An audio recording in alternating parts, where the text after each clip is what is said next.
So interviewing. So I'm going to just go through this really quickly. So what is the purpose of interviewing?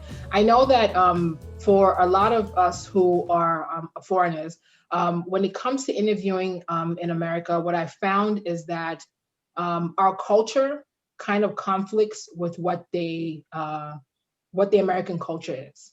And what I mean by that, and I think Wazy can attest to what I'm about to say, is that when it comes, we have a culture of not to look at people in the face, right? But that's how we are raised as Africans. But in America, you have to look at me in the face. If you're not looking at me, that means I think you're lying, right? So what I've noticed is that for a lot of people, I work with a lot of immigrants. And that's one of the main things they always come back and tell me, like, Miss Kunda, I know I aced the interview, but but I didn't get it. And I'm like, well, why didn't you get it? I was like, well, tell me, how was the interaction? Well, and they're talking to me like this. I'm like, wait a minute, were you looking down when you were interviewing? And they're like, yeah. I said, well, right there, that's a problem, right? But I won't get into that. Okay, so what's the purpose of the interview? Remember, it's a conversation. It's a conversation between the employer and you. And what is the purpose of this conversation from the employer's perspective? What do you have to offer? What are your skills, your ability, and your basic knowledge, right? And who are you? What is your personality, your characteristics, and your interests? And why should I hire you, right? So the interview will try to determine whether or not you will be an asset to the organization, whether you're going to be a good fit. And what is your goal? Your goal is to present yourself as the best candidate, right? So you're going to make sure that you have done all your homework. You're going to make sure that you know about the position, the organization, but it's also an opportunity for you to find out, will this organization work for me? A lot of times we think that an interview is like an interrogation, like it's only the recruiter that has the upper hand. But really, in a true interview, it is a conversation between the two of you, because everybody's trying to figure out, will this person work? Will this person work for my organization? And the interviewee is asking, will I be a good fit for these guys? Okay. So preparing for the interview. Preparing for the interview. Wait a minute. I'm so sorry, guys. Let me do full screen. I'm so sorry. And let me get here. All right.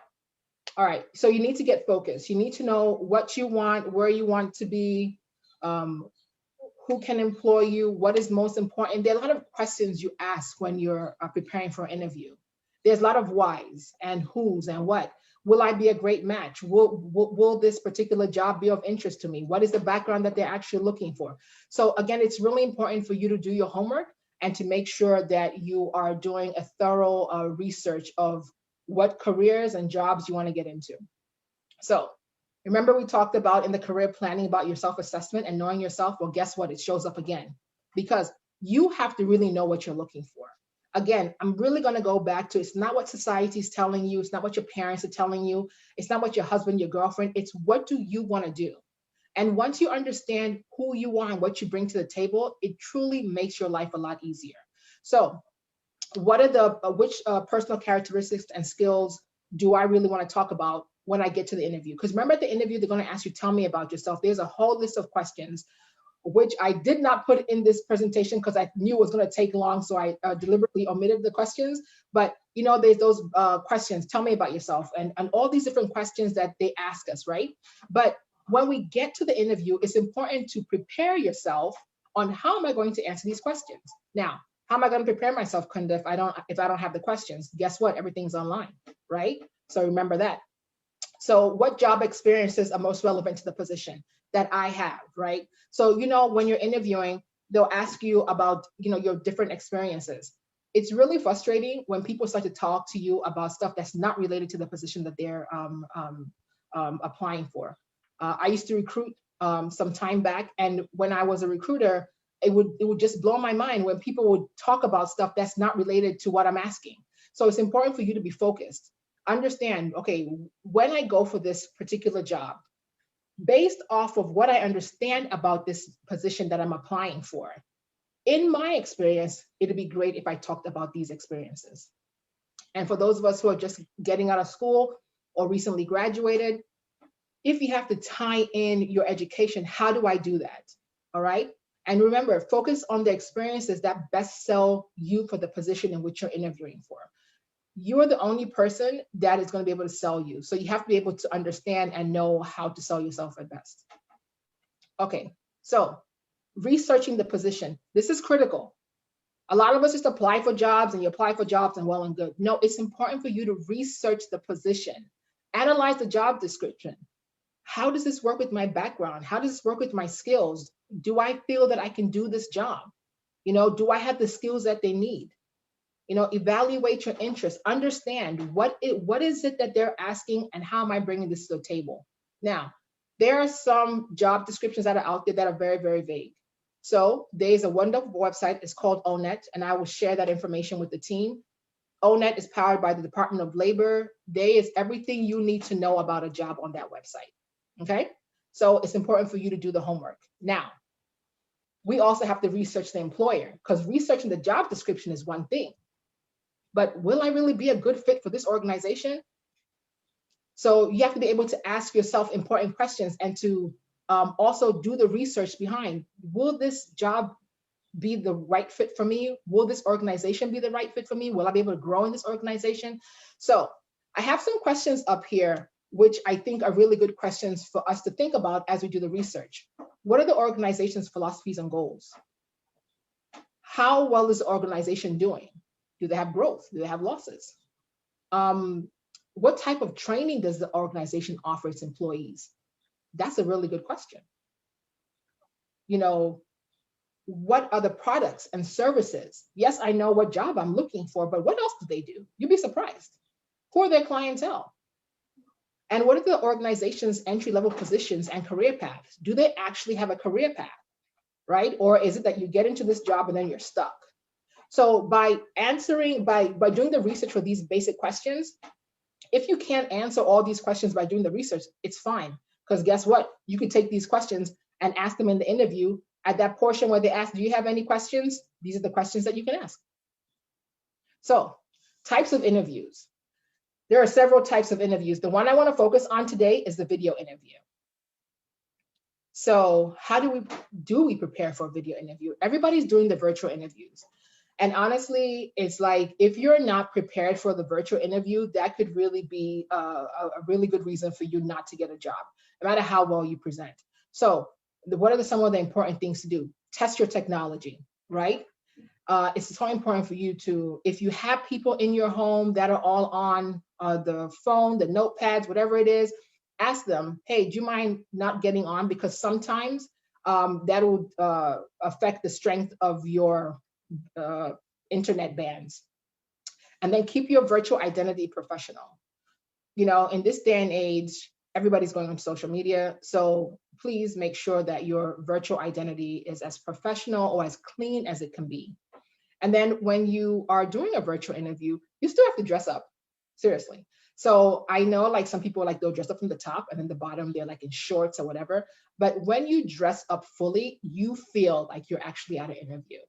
So for ladies, you might have to put the heels on. For guys, you do have to put on your shoes and really just get dressed up.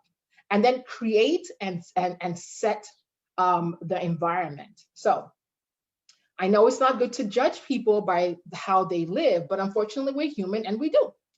So if you have stuff in the background and people are running up and down and all these things that are going to be very distractive, it's important that you, just alleviate all the noise as much as possible. So in creating the background, try to find either a blank wall. I tell people, if you don't have the artwork, do a blank wall. It's the safest.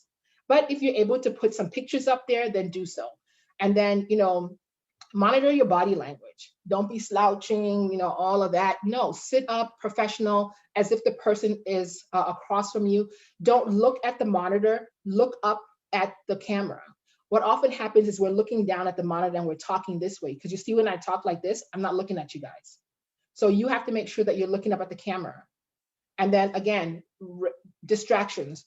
If you have kids, if you have a dog, a cat, hey guys, mommy, daddy, sister, brother has an interview today. I need you guys to be quiet. If it's great for the kids to be outside at that time, then schedule it where you know that the family will not be around for distractions. And some of those distractions even mean your phone.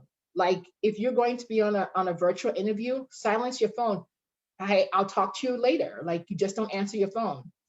And then practice the common interview questions. These things are all online. And don't forget to follow up. So I have a video that I want to share. I hope this is going to work. Hold the line.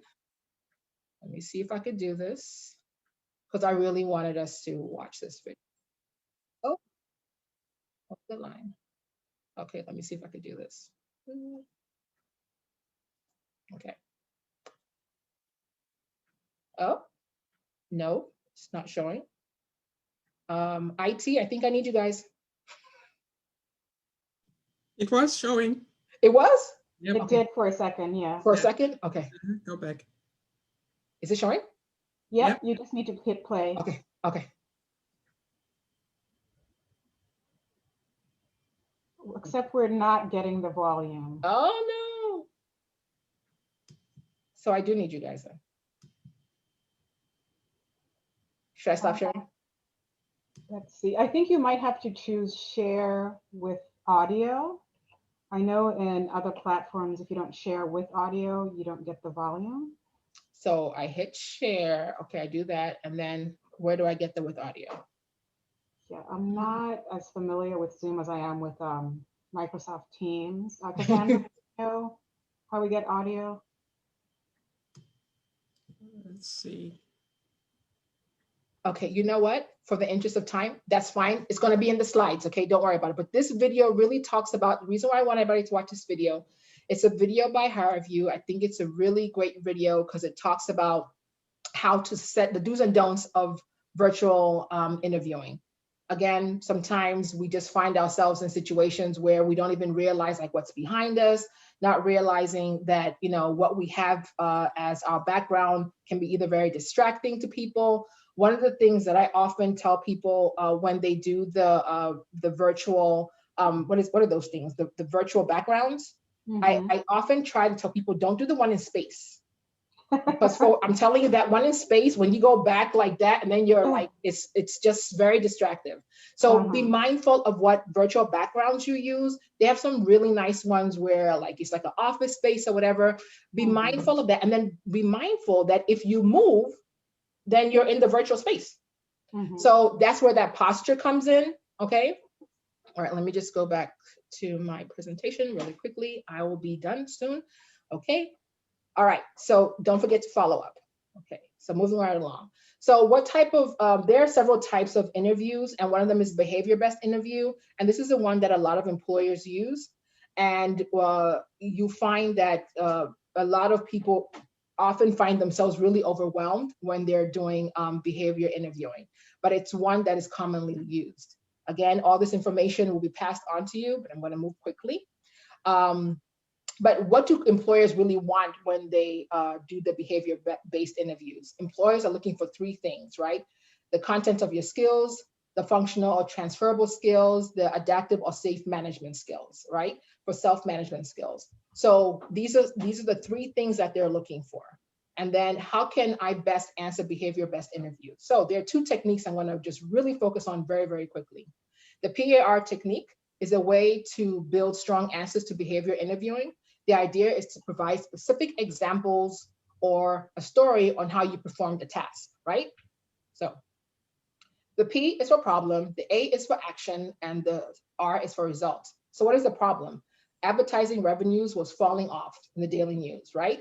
So what was the action? I designed a new promotional package. What was the result? We signed a contract for 15 more advertisement's, right? So this is showing that what the problem was, the action, and the result. So that's one technique, right? The other technique is one that I think all of us know this one. Is called the STAR method, right? And the STAR method is a structured manner of responding to behavioral questions. So with this method, you look at the situation, the task, the action, and the result. So the situation, introducing the situation to the employer and set the context. The task, describe the task you had to complete, including the expectations and challenges it would involve. Action, explain what you did and how you did it. The results, end with the results of your efforts, including accomplishments, rewards, and impact, okay? So I thought of adding this in because I think that sometimes we often wonder, why didn't I get the job? I went in there, I did my STAR method, I was awesome. What happened?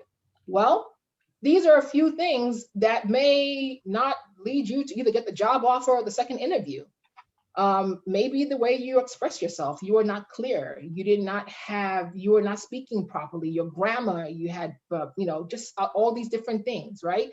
Maybe it was your personal appearance. Maybe you came looking disheveled, or maybe you came looking so glammed up, people didn't know whether to look at your eyes or look at your nails or look at your jewelry, whatever it was, or you didn't research the company. So Kunda, so tell us why you want to work for the company. So what interests you in working for Coca-Cola? Oh, well, because I thought Pepsi was Pepsi? No, this is Coca-Cola. So sometimes we don't even know. You didn't do your research, okay?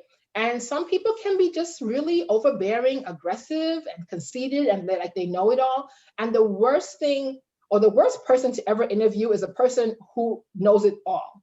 Like, seriously, it's like, you're like, why? And then the lack of interest, maybe you didn't ask questions at the end of the interview, you lack confidence.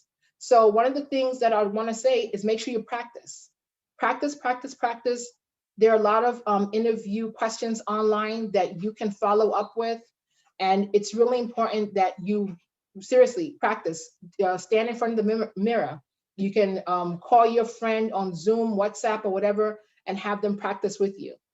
And the other thing I wanted to stress is, remember, just be yourself. So this is my final remarks, is be yourself, right? At the end of the day, when you go for an interview, it's important to be your best self. Make sure you do the work before you get up there, okay? Make sure you do all the research, make sure you practice, but be yourself. Don't show up trying to be somebody else, because when you're not your authentic self, it eventually shows up. Thank you. I think I did good. Absolutely. The perfect words to end with. If you're not yourself, you're not bringing everything that you can to the table. So I definitely agree that being your authentic self is key, as well as the research part, which is something that I see has been emphasized throughout the hour that we have been talking. Okay.